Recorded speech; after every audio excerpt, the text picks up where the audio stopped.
Morning students, आज हम कक्षा 9वीं विषय अर्थशास्त्र अध्याय 2 भारतीय अर्थव्यवस्था का स्वरूप पढ़ेंगे ना। भारतीय अर्थव्यवस्था स्वरूप में भाग 1 कृषि क्षेत्र को हम पढ़ेंगे। तो कृषि क्षेत्र में हम आज पढ़ेंगे जैविक खेती को, है ना। जैविक खेती के बारे में हम आज पढ़ेंगे।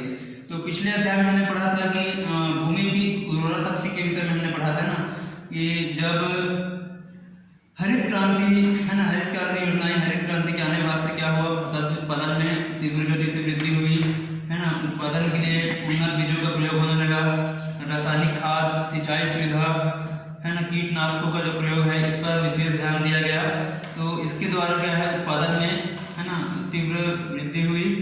लेकिन हुआ क्या, इसके बाद जैसे रासायनिक खादों का प्रयोग है ना, तो रासायनिक खादों का अत्यधिक प्रयोग करने से जो भूमि की जो उपजाऊ क्षमता है ना, उसमें क्या है, उसमें असर होने लगा, है ना। ज़्यादा रासायनिक खादों का प्रयोग करने से, जैसे कीटनाशकों का जैसे प्रयोग किया गया, तो भूमि पर क्या है, जो सूक्ष्म जीव होते हैं, है ना, सूक्ष्म जीव जो होते हैं उनका जब अपघटन होता है, सड़न होता है, तो उससे क्या है, भूमि को, उससे क्या है, उर्वरा शक्ति मिलती है ना, उपजाऊ क्षमता में वृद्धि करती है भूमि की वो। तो कीटनाशकों और अत्यधिक रासायनिक खादों के प्रयोग से क्या है, वो जो जीव है, सूक्ष्म जीव है, वो नष्ट हो जाते हैं, ठीक है। तो इसका भी उत्पादन पर प्रभाव पड़ता है। और अत्यधिक रासायनिक खादों का प्रयोग करने से जो भूमि की उत्पादन क्षमता है, उपजाऊ क्षमता है, उसमें भी कमी आने लगती है। तो इसके बजाय हम लोग जैसे जैविक खेती का प्रयोग करें तो उत्पादन क्षमता को और ज़्यादा बढ़ा सकते हैं, ठीक है। तो आज हम पढ़ेंगे जैविक खेती के विषय में पढ़ेंगे, ठीक है। जैविक खेती में हम एक कृषक का यहाँ पर अनुभव देखेंगे, है ना। जैविक खेती में कृषक का अनुभव पढ़ेंगे। तो नटवर भाई एक कृषक है ना, उड़ीसा के हैं ये नटवर भाई। कटक जिले के नरीसी गांव में रहते हैं, नरीसू गांव में रहते हैं, उड़ीसा के कटक जिले के नटवर भाई। तो वे एक सेवानिवृत्त शिक्षक हैं तथा पिछले 20 वर्षों से वो जैविक खेती कर रहे हैं, ठीक है। तो उनका मानना यह है कि इसके द्वारा उत्पादन लिया जा सकता है जितना कि हम उन्नत बीज से प्राप्त करते हैं, ठीक है। तो फसल की कुछ किस्में तो उन्हें 20 क्विंटल प्रति एकड़ उत्पादन उपलब्ध कराती है। वे रासायनिक खाद और कीटनाशक का बिल्कुल भी प्रयोग नहीं करते हैं, ठीक है। जो नटवर भाई हैं, शिक्षक है, सेवानिवृत्त है ना, तो वो जो कीटनाशक और रासायनिक खाद है उसका उपयोग बिल्कुल भी नहीं करते हैं। उनके लिए गोबर जैसी देसी खाद एवं प्राकृतिक कीटनाशक फसल के लिए पर्याप्त है। इसमें मेहनत अपेक्षाकृत जो है मेहनत है कम लगती है और लागत भी इसमें बहुत कम आता है ना। जैसे हम कीटनाशकों का प्रयोग करते हैं, रासायनिक खादों का प्रयोग करते हैं, उसकी अपेक्षा जो प्राकृतिक जो कीटनाशक बनाते हैं और देसी खाद का प्रयोग करते हैं, इसमें मेहनत भी कम है और लागत भी कम आती है इसमें। तो नटवर भाई पहले अन्य कृषकों जैसे थे, है ना, और वे रासायनिक खाद और कीटनाशकों का बहुत प्रयोग करते थे। तो एक दिन उन्होंने एक मजदूर को कीटनाशक अपने खेत में छिड़कते हुए देखा, है ना। तो वह मजदूर कीटनाशक छिड़कते समय क्या हुआ, बेहोश होकर खेत में गिर गया और उसको क्या है, तुरंत अस्पताल ले जाना पड़ा।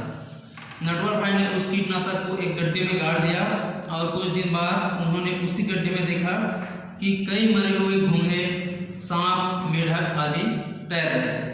तभी उन्हें समझ में आया कि रासायनिक खाद एवं कीटनाशकों के उपयोग से भूमि में जो केंचुए, अन्य सूक्ष्मजीव बुरी तरह से प्रभावित हुए हैं। इसीलिए उन्होंने अपना विचार बदलकर पूरी तरह से जैविक खेती को अपना लिया, ठीक है। नटवर भाई, तो जैविक खेती के द्वारा भी हम उत्पादन को, है ना, उत्पादन जो क्षमता है उसको अधिक से अधिक बढ़ा सकते हैं। आगे हम पढ़ेंगे भूमि का असमान वितरण, है ना। भूमि का जो असमान वितरण है इसके विषय में पढ़ेंगे। जैसे कि हमने पढ़ा कि भूमि की जो उपजाऊ क्षमता है उसको बढ़ाने की आवश्यकता है ना। तो जमीन की इस प्राकृतिक शक्ति से क्या है, कृषि का उत्पादन बढ़ा सकते हैं। जब भूमि का जो उपजाऊ क्षमता है, उर्वरा शक्ति है, उसको हम बढ़ाएंगे तभी क्या है, उत्पादन को हम बढ़ा सकते हैं। तो दूसरी तरफ कृषि भूमि जो है वो क्या है, सीमित है, सीमित है, इसका वितरण भी असमान है। एक गांव के उदाहरण के द्वारा हम इसको समझ सकते हैं। एक गांव में है ना 450 कृषक परिवार है, ठीक है। एक गांव है, वहाँ पर 450 कृषक परिवार रहते हैं। तो इनमें से 60 परिवार ऐसे हैं जिनके पास 2 हेक्टेयर से ज़्यादा कृषि भूमि है, ठीक है। 60 परिवार ऐसे हैं, मतलब 450 परिवारों में से 60 परिवार ऐसे परिवार हैं जिसके पास 2 हेक्टेयर से भी ज़्यादा कृषि भूमि है।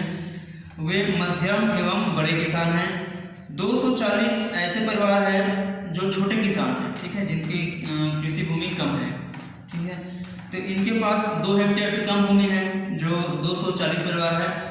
तो परिवार में पीढ़ी दर पीढ़ी उसी भूमि के बंटवारे के चलते सभी लोगों को कृषि के जरिए रोजगार नहीं मिल पाता है ना, क्योंकि प्रारंभ में क्या होता है, स्टार्ट में जैसे कृषि भूमि बहुत ज़्यादा रहती है, लेकिन जब परिवार बढ़ते जाते हैं उनमें बंटवारा होता जाता है, ठीक है, तो कृषि भूमि जो है वो कम होती जाती है ना बंटवारे के माध्यम से।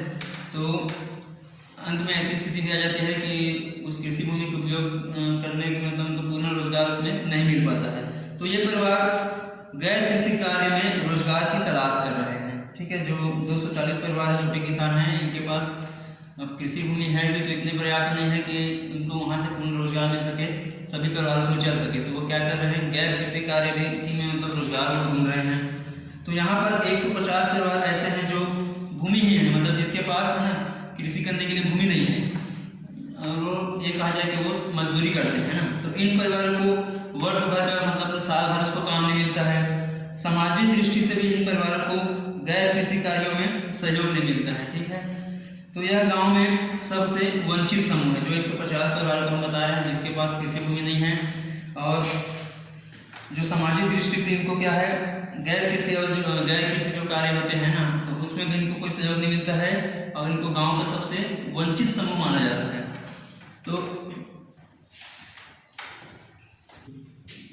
तो आगे हम पढ़ेंगे कृषि उत्पाद के लिए विपणन व्यवस्था, है ना, कृषि उत्पाद के लिए विपणन व्यवस्था।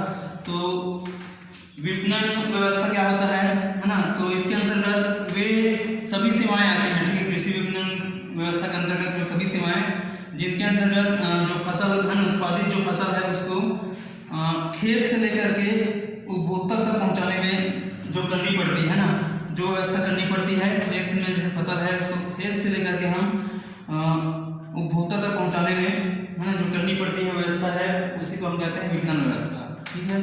तो भारत क्या है, कृषि प्रधान देश है। यहाँ पर 70% जो जनसंख्या है ना वो कृषि कार्य पर आधारित है, कृषि कार्य करती है ना, और इनसे हमारे देश के बहुत से लोगों को रोजगार भी मिलता है। जो कृषक है ना, जो फसल उत्पादन करते हैं, तो उसका वो कुछ भाग स्वयं के उपयोग के लिए रखता है, ठीक है, फसल उत्पादन का, और शेष भाग को क्या करता है, बाजार में बेच देता है ना, क्योंकि आजकल जो फसल उत्पादन प्रक्रिया है वो उसका व्यवसायीकरण हो चुका है, ठीक है। तो लोग जो किसान हो क्या करते हैं, कुछ हिस्सा ही अपने लिए रखते हैं, बाकी बाजार में उसको बेच देते हैं। लेकिन बाजार में उनको है ना जिनके कृषक को क्या है, जो उनका फसल है उनका सही मूल्य नहीं मिल पाता है, तो उसको कम कीमत पर खरीद कर अधिक कीमत पर बेचने वाले मध्यस्थ मिल जाते हैं बीच में, ठीक है ना। तो मध्यस्थ लोग जो होते हैं वो उसको किसान से कम कीमत पर खरीद लेते हैं और उसको ज़्यादा कीमत पर बेच लेते हैं, ठीक है। तो इस समस्या को कम करने के लिए सरकार द्वारा विभिन्न योजनाएं बनाई गई है, जैसे न्यूनतम समर्थन मूल्य घोषित किया गया है। तो ये इसमें क्या है, सार्वजनिक मंडी व्यवस्था को इसमें मजबूत बनाया जाता है, ठीक है। तो समर्थन मूल्य लागू करने के लिए जरूरी है कि किसानों की पहुंच या मंडी में सरकारी केंद्र उपलब्ध हो, है ना। तो इसके लिए सरकारी केंद्र बनाए जाने की आवश्यकता है।